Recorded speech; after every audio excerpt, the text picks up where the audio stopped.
In the 8th chapter of Mark's Gospel, there's a curious story about Jesus and healing. Jesus and his followers are moving through the countryside and they come to the village of Bethesda. And once arriving at the village, he's greeted by some of the people who live there.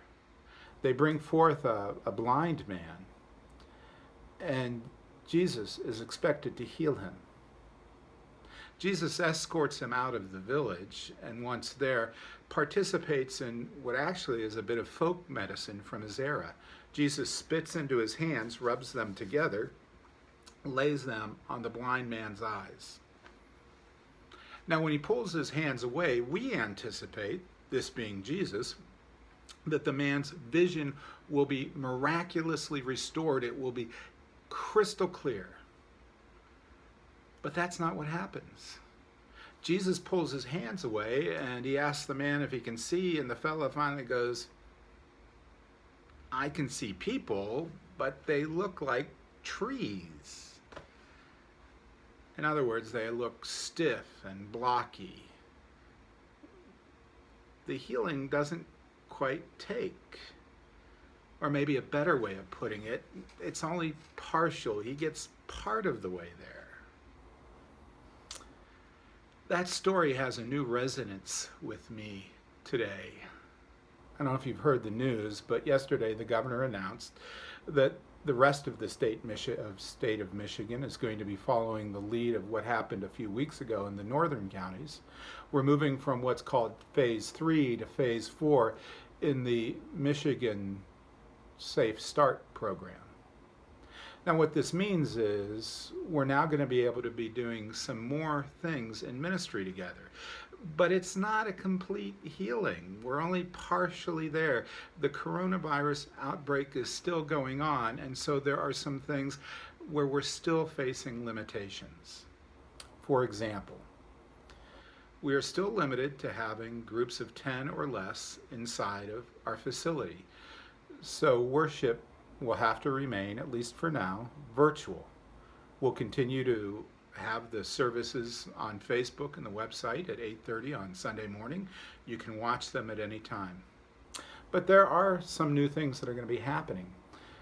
Summer core groups are launching next week, and if you haven't signed up for one yet, I encourage you to do so. It's not only a great way to reflect on the week's message with some of your neighbors, but it's a great way of building deeper relationship. There's a link associated with this video. I hope you'll consider checking it out.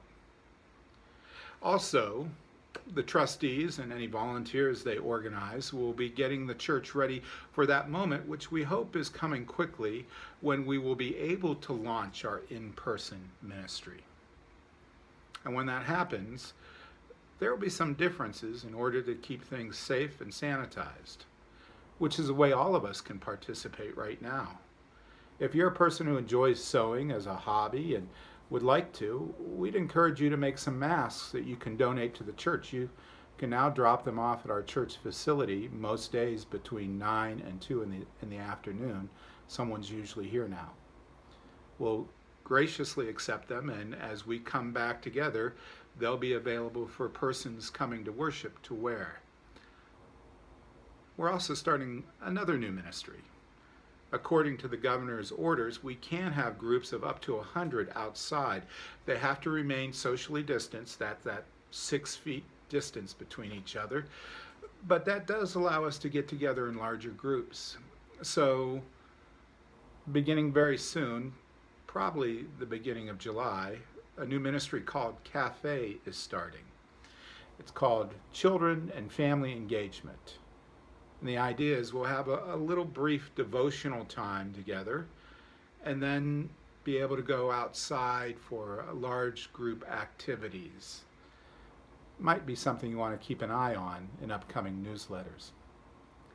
Finally, we're going to be making a change with this devotion series. We've enjoyed doing it as a staff, but as we move toward returning to in-person ministry, there's going to be a lot of work we need to get done. So effective next week, the devotions are going to shrink down from 5 days a week to just 2, Tuesdays and Thursdays, and we'll be launching them at 8:30 in the morning. We're also going to do a little rebranding with them, make them more focused on the week's upcoming message on Sunday mornings. So it becomes a seamless whole, both a great way to start your day, but also a great way to kind of prepare yourself for the next message in our series.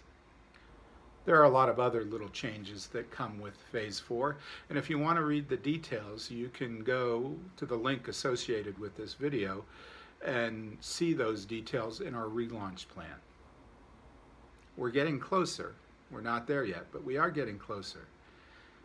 And I'm convinced the day is coming, like the day of that healing, because when the fella could only see people who looked like trees, well, Jesus laid his hands on his eyes again. And this time, when he pulled them away, everything was crystal clear. And the healing was complete. May that day come soon for all of us.